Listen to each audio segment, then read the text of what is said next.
Hammaga assalomu alaykum.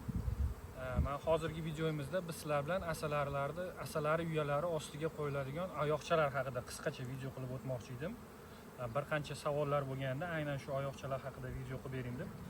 Mana biz ko'p qavatli uyalarga mana bunday yasalgan asalarilar uchun asalari uyalari uchun oyoqchalar ishlatamiz. Bularda taxminan balandligi 25 sm. Mana bu diametri 150lik diametrda sim yumaloq holatga keltirilgan va oddiy 6lik simdan yasalgan. Mana bu tepasiga oddiy turbani kesib svarka qilingan mana shunday oyoqchalar. Bularda endi qulaylik tomoni nimalarda deydigan bo'lsangiz, bular albatta mana bir qancha yashiknikini mana shunday taxlab turib, aytaylik mana bu yerda ham hozir eng kamida 7 ta 8 ta yashik asalari uyasini oyoqchalari bor va ularni shunday holatga keltirsak, mana ko'chirish paytida ham hech qancha joyni egallamaydi va ishlatish uchun ham juda qulay. Bu oyoqchalardan qanday foydalanamiz biz? Ya'ni asalari uyasini qo'ymoqchi bo'lsak, mana bunday qilib 3 ta oyoqqa qo'yamiz va ustiga asalari uyasi joylashtiriladi. Nima uchun 3 ta oyoqda? Chunki bu holatda asalari uyasining turg'unligi ancha baland bo'ladi. Ya'ni 4 ta qo'ysa, asalari yer balkim notekis bo'lishi mumkin yoki boshqa sabablarga ko'ra aytaylik, bu oyoqchalar balandligi oz-moz har xil bo'lib qolsa, asalari uyasi qimirlashi mumkin.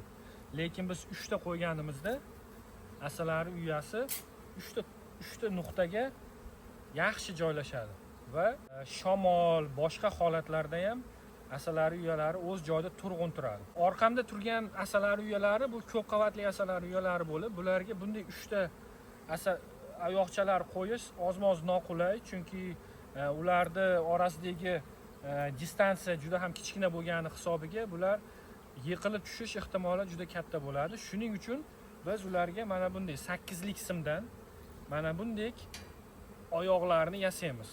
Bular katta asalari uyalari oyoqlariga qaraganda bir qancha aytaylik kattaroq.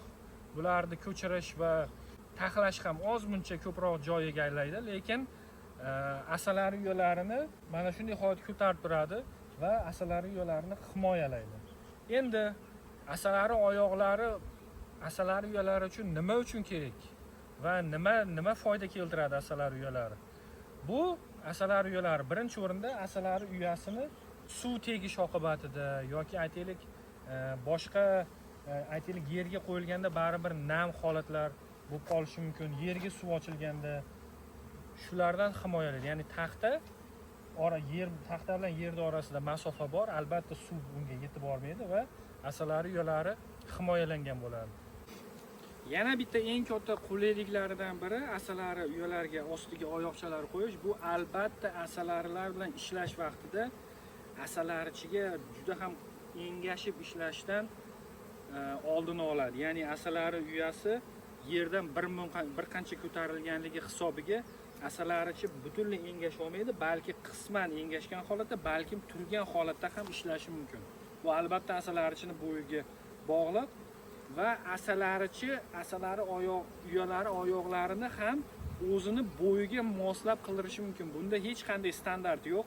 Bu hammasi aytaylik, bu asalari oyoqlari, hozir ko'rgan hamma asalari oyoqlari bu o'zimizni ehtiyojimizdan kelib chiqqan holda hamma razmerlari, balandligi, pastligi, eni, bo'yi hammasi shunga qarab belgilangan. Shuning uchun o'zingizga qulay bo'lgan balandlikda moslab qilishingiz mumkin. Yana bitta qulaylik tomonlaridan biri asalari uyalarini bir qancha zararkunanlardan himoya qilishga yordam beradi. Bu albatta 100% himoya degani emas, lekin juda ham katta himoya bo'ladi. Bu aytaylik, masalan, asalari uyalariga sichqonlarni kirib olishini oldini oladi. Chunki sichqon bu distansiyani qandaydir qilib o'tish kerak va ko'p holatlarda oyoqchalar bunga juda ham katta yaxshi foyda keltiradi.